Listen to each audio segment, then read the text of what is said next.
अगर तुम्हें लगता है कि बॉलीवुड में मास मसाला एक्शन वाला जमाना खत्म हो चुका है तो ये ट्रेलर तुम्हारी सोच बदल देगा। जब सनी पाजी एक्शन करते हैं ना तो सिर्फ स्क्रीन नहीं हिलती, पूरा थिएटर हिल जाता है। और जाट का ट्रेलर देख के मुझे बस यही कहना है कि सनी पाजी इज बैक। और ये जो ट्रेलर है ये नॉर्मल एटम नहीं है, एटम बॉम्ब है। एक खूंखार विलन, ओवर द टॉप मारधाड़, वो सनी पाजी का ओजी 2.5 किलो का हाथ वाला इम्पैक्ट, सब कुछ एकदम नेक्स्ट लेवल लग रहा है इस ट्रेलर में। तो लॉजिक और एक्सक्यूजेस को छोड़ते हैं क्योंकि ये ट्रेलर ब्रेकडाउन होने वाला है एकदम सैवेज स्टाइल में। इस लंका में कदम रखने से भगवान भी डरता है। देखो, जाट का ट्रेलर देखते ही ये बात तो पहले ही दिमाग में आती है कि सनी पाजी is back in the OG अवतार। लेकिन जो ट्रेलर है वो भी एक ग्राफ फॉलो करके चलती है, ना कि सिर्फ कुछ मोन्टाजेस को जोड़ के छोड़ देती है। पहले खतरनाक सा सेटअप, फिर धीरे धीरे टेंशन और एक्शन का लेवल ऊपर चढ़ता जाता है, फिर जाके फुल मास एक्सप्लोशन। ट्रेलर की शुरुआत होती है एक गाँव में किसी खेत में हल चलते हुए। अब इस गाँव का कोई नाम तो नहीं बताया गया, लेकिन ये गाँव रणतुंगा के गाँव के नाम से जाना जाता है। पहला सीन है खेत में हल चलते हुए लाश मिलता है और फिर एक लाशों से भरी हुई ट्रैक्टर हम देखते हैं। पुलिस वहाँ पे आके पूछता है कि ये सब किसने किया, कौन किया। पूरे गांव में कोई कुछ नहीं बताता। फिर एक बच्चा चिल्लाता है रणतुंगा का नाम, और फिर होती है विलन की एंट्री। भाई साहब, रणदीप हुड्डा का जो लुक है ना इस ट्रेलर में, और ट्रेलर में जिस तरह से शॉट्स है वो देख के इतना तो समझ आता है कि ये बंदा एक स्मॉल टाइम क्रिमिनल से लेके पूरे क्राइम वर्ल्ड का किंग पिन बन के बैठा है। ट्रेलर में उनके दो लुक्स हमें देखने को मिलते हैं, एक है लंबे बालों वाला थोड़ा यंग लुक, और एक छोटे बालों वाला प्रेजेंट लुक। और भाई साहब, इन्होंने दोनों ही लुक में कमाल कर दिया। और जो एक्शन शॉट्स हमें इनके देखने को मिलता है, जिस तरह से वो लोगों को काट रहे हैं, और फिर एक सीन है चर्च में, वो जीसस के सामने जीसस के पोज में ऐसे करके लकड़ी लेके खड़े होते हैं। भाई मतलब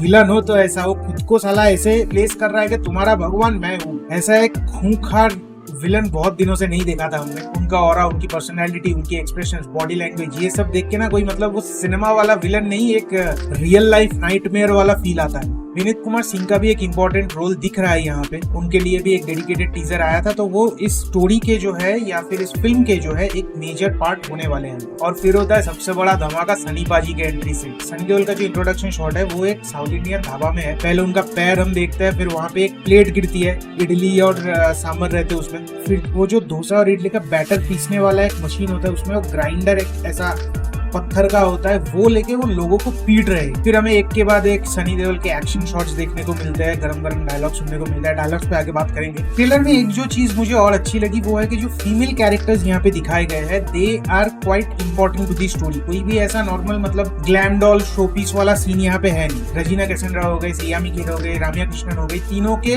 जो ग्लिम्सेस हमें देखने को मिलता है उससे इतना तो एस्टेब्लिश होता है कि जो कैरेक्टर्स है they are integral parts of the story. Maybe picture में उनका स्क्रीन टाइम कम हो, लेकिन स्टोरी पे इम्पैक्ट उनका अच्छा खासा रहने वाला है। अब आता है ट्रेलर के डायलॉग्स पर। भाई एक से एक बढ़िया डायलॉग्स है ट्रेलर में। सनी देओल जिस तरह से अपने डायलॉग्स बोलता है ना, मतलब वो पुराने घायल घातक उस टाइम वाला फील आता है। ट्रेलर में सनी देओल के हिसाब से 2 ही डायलॉग सुनने को मिलते हैं, लेकिन जो वो डायलॉग डिलीवरी है उसी में अलग मजा है। चाहे वो ये जान की कीमत जानकर भी जान को जोखिम में डालने वाला मैं जाट हूँ, या फिर ये वाला, ये रणतुंगा की लंका है, यहाँ पे रास्ता किलोमीटर में नहीं बिछी हुई लाशों में नापा जाता है। या फिर ये वाला, ये 2.5 किलो के हाथ की ताकत पूरा नॉर्थ देख चुका है, अब साउथ देखेगा। 2.5 किलो का हाथ वाला डायलॉग तो पुराने डायलॉग का ही एक ट्रिब्यूट हम कह सकते हैं उसको ही थोड़ा सा ट्विस्ट करके इस हिसाब से बनाया गया है कि अब तक नॉर्थ के लोग देखते थे, अब साला साउथ के लोग भी देखेंगे। ऐसे वाले डायलॉग्स ना सनी पाजी के मुंह से सुन के आज भी वो पुराना वाला फील आता है, नॉस्टैल्जिया वाला फील आता है। अब आता है ट्रेलर के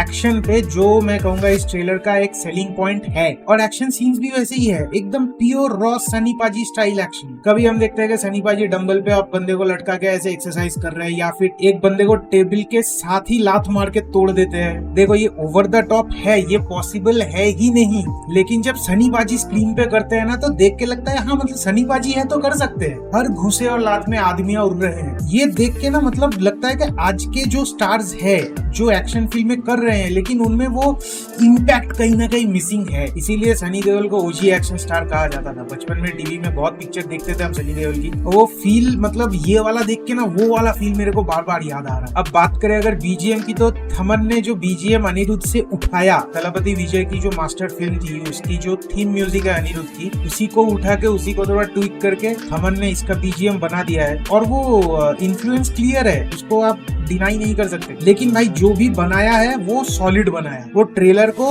पुश करता है। जो जब एक्शन सीक्वेंस हो रहे हो या फिर जब सनी पाजी डायलॉग्स बोल रहे हो तो बैकग्राउंड में वो म्यूजिक उसको और थोड़ा एलिवेट करता तो है। गोपीचंद मालिनी के अगर आप फिल्म्स देखो तो उनके पिक्चर में एक्शन और बीजीएम ये दोनों मोस्टली हमेशा से अच्छे ही है। अब अगर ट्रेलर के एडिट की बात करें तो जिस तरह से एडिट किया है ओवरऑल वो तो बहुत अच्छा है। जो मुझे सबसे ज्यादा अच्छा लगा कि कोई अननेसेसरी रोमांटिक ट्रैक, गाने या फिर नॉनसेंस कॉमेडी वाली सीन्स इसमें डाले नहीं गए। ट्रेलर बड़ा है लेकिन पूरा पावर पैक्ड है, ये ना आपको ज्यादा स्टोरी गिव अवे करता है ना आपको बोर करता है। और ऐसा ही ट्रेलर होना चाहिए कि मैं पिक्चर का एक ओवरव्यू आपको दूं, आपके सामने ये रख दूं कि हम क्या सर्व करने वाले हैं, लेकिन आपको पता भी ना चले कि असली माल क्या है। तो अब अगर एक स्टोरी का थोड़ा हल्का फुल्का प्रेडिक्शन करे तो सनी देओल का जो कैरेक्टर है वो या तो कोई रेबल आर्मी ऑफिसर होंगे जो अपने किसी काम के चलते कोर्ट मार्शल हो गया, फिर वो बहुत टाइम पे जेल में थे, क्योंकि जेल के कुछ सीक्वेंसेस हमें देखने को मिलता है और उस यूनिफॉर्म में यहाँ पे 666 लिखा हुआ है जो एक्चुअली डेविल का नंबर है। या फिर वो कोई अंडरकवर कॉप है जो किसी केस के तहकीकात में इस गांव में आए हैं और वहां आके वो देखते हैं कि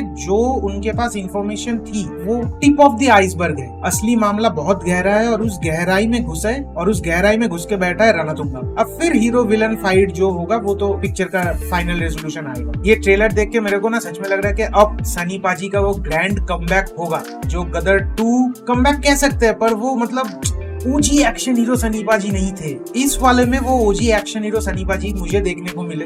to be honest I am damn excited about this film. सच बताओ तो ट्रेलर में मुझे कोई नेगेटिव लगी नहीं, क्योंकि पोस्टर से टीजर में सब कुछ में इन्होंने वो पहले से ही उन्होंने बता दिया है कि कैसी फिल्म होगी, क्या इसका टोन होगा, सब कुछ पहले से बता दिया है। तो अब जाके वो बोलना कि भाई लॉजिक ही नहीं है, एक घुसे में 3 लोग मर रहे हैं, उन सबको लेकर रोना बेवकूफी होगी। देखो एक बात तो है कि सनी पाजी एक्शन करे तो सच में लगता है कि आदमी उड़ रहा है। जाट का जो ट्रेलर है वो देख के ना मुझे एक मास फिल्म वाली अच्छी सी वाइब आ रही है कि स्क्रीन पे जो चल रहा है बस उसका मजा लो, लॉजिक घर पे छोड़ दो बस। अब बात यह है कि इस फिल्म से क्या सनी पाजी एक और बेहतरीन हिट दे पाएंगे, वो ओजी एक्शन अवतार में उनका ग्रैंड कमबैक होगा, क्या रणदीप हुड्डा एक बेहतरीन डेडली खूंखार विलन हमें दिखा पाएंगे। तो अब मुझे कमेंट्स में बताइए कि आप लोग क्या सोचते हैं, क्या सनी पाजी वर्सेस रणदीप हुड्डा एक नेक्स्ट लेवल सिनेमैटिक बैटल होने वाला है। मुझे कमेंट्स में जरूर बताना कि आप ये पिक्चर थिएटर में देखने जाने वाले हो कि नहीं, क्या पता बैंगलोर में रहे तो एक ही साथ एक ही शो में देख लेंगे। और अगर ये ट्रेलर का ब्रेकडाउन तुम्हें अच्छा लगा है तो इस वीडियो को लाइक करो, शेयर करो सबके साथ और इस चैनल को सब्सक्राइब करना मत भूलना,